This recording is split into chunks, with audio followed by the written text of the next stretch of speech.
May 3rd, Saudi-led coalition entered Yemen. According to reports, about from 20 to 50 soldiers have landed in Yemen's strategic port of Aden for a reconnaissance mission, and more troops are coming. The deploying of Saudi-led forces seeks the goal to help forces loyal to US, Saudi proxy president Abdurabu Mansur Hadi. Lately, a spokesman from the Saudi-led coalition, Brigadier General Ahmed As-Siri, has denied the claims about ground operation in the port. There are no foreign forces in Aden, but the coalition continues to help fight against the Houthi militia, As-Siri said in a statement.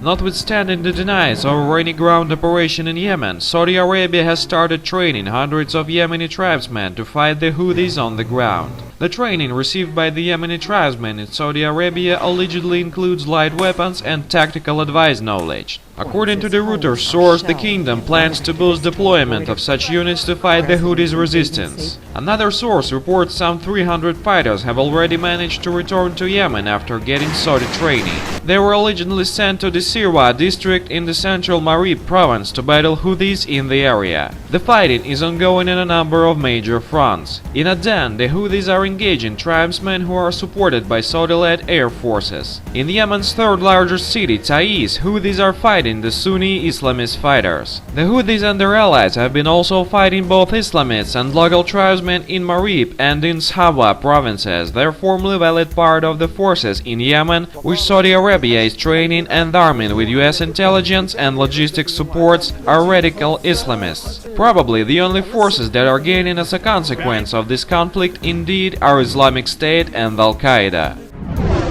Senegal Foreign Minister Mankeur Ndiaye confirmed on Monday that the West African nation would be sending a detachment of 2,100 troops to Saudi Arabia as part of an international coalition cobbled together by the kingdom in its war effort in Yemen. The amazing fact that Senegal declared involvement in a war thousands of miles away from its borders, while dangerous West African terrorist group Boko Haram has declared allegiance to the Islamic State and has changed the name to Islamic State's West Africa Province, or ISWAP. Furthermore, Senegal force isn't engaged in interstate coalition which opposes ISWAP in the region.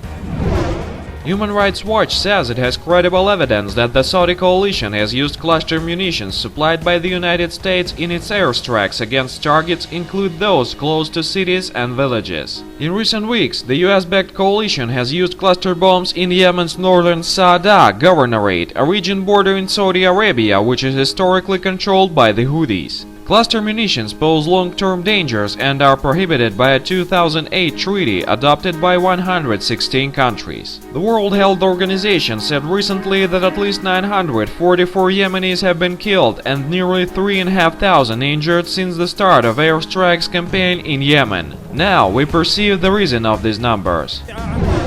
Islamic State has claimed responsibility for the foiled attack on a controversial Prophet Muhammad cartoon contest near Dallas, Texas, that ended with both Assyrians being shot dead by a traffic cop. The announcement was made on the group's radio station. Mainstream US media dubs that ISIS was directly involved in planning and choosing the target of attack. It's the first time that Islamic State has claimed it was behind an attack in US soil. However, it definitely isn't the first mark of ISIS developing in USA. Therefore, the group doesn't focus entirely on Iraq and Syria, how US officials want to believe. In order to get additional political revenue in the ongoing conflicts in Middle East, US has lost the moment when so-called moderate rebels groups, often supported by US government, have arisen in America.